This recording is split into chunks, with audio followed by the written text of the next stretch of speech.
Hello friends, welcome back to Meenu's kitchen. എല്ലാവർക്കും സുഖമല്ലേ? നമുക്കിന്ന് ഒരു എഗ് സ്റ്റൂ റെഡിയാക്കാം കേട്ടോ. അതിനായിട്ട് നമ്മൾ എടുത്തിരിക്കുന്നത് ഒരു കുക്കറാണ്. കുക്കറിലേക്ക് ആവശ്യത്തിന് വേണ്ട വെജിറ്റബിൾസായ ഒരു വലിയൊരു ക്യാരറ്റ്, അതുപോലെ തന്നെ ഒരു 4 അല്ലി പച്ചമുളക്, ഒരു നല്ല ബിഗ് സൈസ് പൊട്ടറ്റോ, അതിനുശേഷം ഒരു മീഡിയം സൈസ് ഒനിയൻ കേട്ടോ. ഇത്രയും എടുത്തിട്ടുണ്ട്. ഇത്രയും വെജിറ്റബിൾസാണ് നമ്മൾ എഗ് സ്റ്റൂ റെഡിയാക്കാൻ വേണ്ടി എടുക്കുന്നത്. അതിനകത്തേക്ക് ആവശ്യത്തിന് ഉപ്പും പിന്നെ അതുപോലെ ഒരു തണ്ട് കറിവേപ്പിലയും ചേർക്കുന്നുണ്ട്. അതിനുശേഷം തേങ്ങയുടെ 2ാം പാലാണ് ചേർക്കുന്നത്. വെള്ളമല്ല ചേർക്കുന്നത്, പാലിൻ്റെ 2ാം പാലാണ്, തേങ്ങയുടെ 2ാം പാലാണ് ചേർക്കുന്നത്. ഇത് നന്നായിട്ട് മിക്സ് ചെയ്തതിന് ശേഷം കുക്കറിൽ വെച്ചിട്ട് നമുക്ക് 2 വിസിലടുപ്പിക്കാം കേട്ടോ.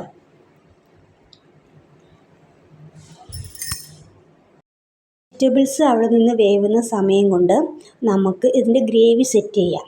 അതിനായിട്ട് ഒരു പാൻ വെക്കുക, അതിലേക്ക് 2 സ്പൂൺ വെളിച്ചെണ്ണ ഒഴിക്കുക. അതിനുശേഷം അതിനകത്തേക്ക് ആവശ്യത്തിന് വേണ്ട സ്പൈസസ് ചേർക്കുക. സ്പൈസസ് ഞാൻ എടുത്തിരിക്കുന്നത് പശുനെല്ലിയും ഗ്രാമ്പും ഏലക്കയാണ് കേട്ടോ. വേറെ ഒന്നും ഞാൻ അതിനകത്തേക്ക് ആഡ് ചെയ്തിട്ടില്ല. അതിനുശേഷം അതിനകത്തേക്ക് അരിഞ്ഞു വെച്ചിരിക്കുന്ന 3 വെളുത്തുള്ളി, പിന്നെ ഒരു ചെറിയൊരു കഷ്ണം ഇഞ്ചി, പിന്നെ ഒരു 2 കഷ്ണം പച്ചമുളക്, പിന്നെ ഒരു ചെറിയൊരു സവാളയാണ് കേട്ടോ എടുത്തിരിക്കുന്നത്. അതും കൂടി ചേർത്ത് കൊടുക്കുക. അത് നന്നായി കറിവേപ്പിലയും കൂടി ചേർക്കണം. അതിനുശേഷം അതിനകത്തേക്ക് നമ്മൾ നന്നായിട്ട് വഴറ്റിയെടുക്കുക.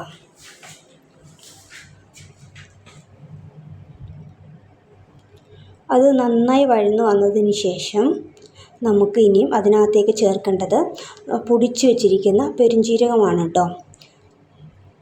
നന്നായി വറുത്ത് പൊടിച്ച പെരുംജീരകമാണ്. അതിട്ട് നന്നായി വഴറ്റിയെടുക്കുക. അതിനുശേഷം നമുക്ക് വീണ്ടും ഇതിനകത്തേക്ക് ചേർക്കേണ്ടത് കുരുമുളക് പൊടിയാണ്. 1 സ്പൂൺ കുരുമുളക് പൊടിയും കൂടി ചേർത്ത് കൊടുക്കുന്നുണ്ട്. നമ്മൾ ഇതിനകത്തേക്ക് മല്ലിപ്പൊടി, മഞ്ഞൾപ്പൊടി, മുളക് പൊടി ഇതൊന്നും ചേർക്കുന്നില്ല. ഈ പെരുംജീരകവും കുരുമുളക് പൊടിയും മാത്രമാണ് ഉപയോഗിക്കുന്നത്.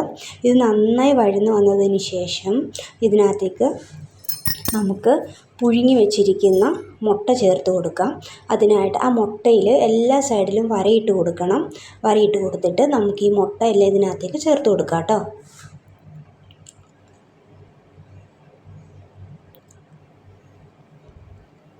മുട്ടയെല്ലാം നന്നായി ചേർത്തതിന് ശേഷം ആ ഗ്രേവിയൊക്കെ അതിലേക്ക് ചേർക്കുക. ഒരു 2-3 സെക്കൻഡ് ഒന്ന് ഇളക്കി കൊടുക്കുക. ഗ്രേവിയൊക്കെ മുട്ടയിൽ ചേർന്ന് വരും. ആ സമയം കൊണ്ട് നമ്മൾ വേവിച്ച് വെച്ചിരിക്കുന്ന നമ്മുടെ വെജിറ്റബിൾസ് വിത്ത് തേങ്ങാപ്പാൽ അതിനകത്തേക്ക് ചേർത്ത് കൊടുക്കുക. ഇത് നന്നായി ചേർത്ത് കൊടുത്തിട്ട് ആ വെജിറ്റബിൾസൊക്കെ ഒന്ന് തവി വെച്ച് പയ്യെ ഒന്ന് സ്മാഷ് ചെയ്ത് കൊടുക്കണം കേട്ടോ. പയ്യെ ഒന്ന് ഞെരടി കൊടുക്കണം. അതിനുശേഷം അത് അടച്ചു വെച്ച് നന്നായി ഒരു 2-3 മിനിറ്റ് വേവിക്കുക. അതിനകത്തേക്ക് കുറച്ച് ഉപ്പ് കൂടി ചേർക്കുക. ഉപ്പ് ആദ്യം ചേർത്തത് പാകമായിട്ടില്ല, അപ്പോൾ ഞാൻ കുറച്ച് ഉപ്പും കൂടി ചേർത്തിട്ടുണ്ട് കേട്ടോ. അത് നന്നായിട്ട് മുട്ടയിലും ആ മസാലകളെല്ലാം മുട്ടയിലും കൂടി ചേർക്കാൻ വേണ്ടിയിട്ട് നമ്മൾ നന്നായിട്ട് ഇളക്കി കൊടുക്കണം. അതിനുശേഷം നമ്മൾ സ്റ്റൗ ഓഫ് ചെയ്യുക. തേങ്ങയുടെ നല്ല കട്ടി 1ാം പാൽ ഇതിനകത്തേക്ക് ചേർത്ത് കൊടുക്കുക. തേങ്ങാപ്പാലാണ് കേട്ടോ ഈ എഗ് സ്റ്റൂവിന് ടേസ്റ്റ് കൂട്ടുന്നത്. അപ്പോൾ അതുകൊണ്ട് തേങ്ങാപ്പാൽ ചേർത്ത് കൊടുത്തിട്ട് ഈ എഗ്ഗിലും വെജിറ്റബിൾസിലും എല്ലാം കൂടി എത്താൻ വേണ്ടിയിട്ട് നമ്മൾ നന്നായിട്ട് ഇളക്കി കൊടുക്കുക.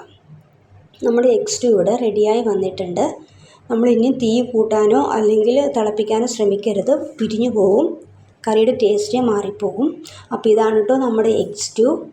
എല്ലാവർക്കും ഇഷ്ടപ്പെട്ടെന്ന് ഞാൻ വിശ്വസിക്കുന്നു. ഇതിൻ്റെ കൂടെ ഇടിയപ്പം, അപ്പം ഒക്കത്തിൻ്റെ കൂടെയൊക്കെ നന്നായി കഴിക്കാൻ പറ്റും കേട്ടോ. നല്ല ടേസ്റ്റുള്ള ഒരു ഡിഷസാണ്. എല്ലാവരും ട്രൈ ചെയ്ത് നോക്കുക. എൻ്റെ വീഡിയോ ഇഷ്ടപ്പെട്ടാൽ ലൈക്ക് ചെയ്യുക, അഭിപ്രായങ്ങൾ രേഖപ്പെടുത്തുക, പറ്റിവെച്ചാൽ സബ്സ്ക്രൈബ് ചെയ്യുക കേട്ടോ. Thank you.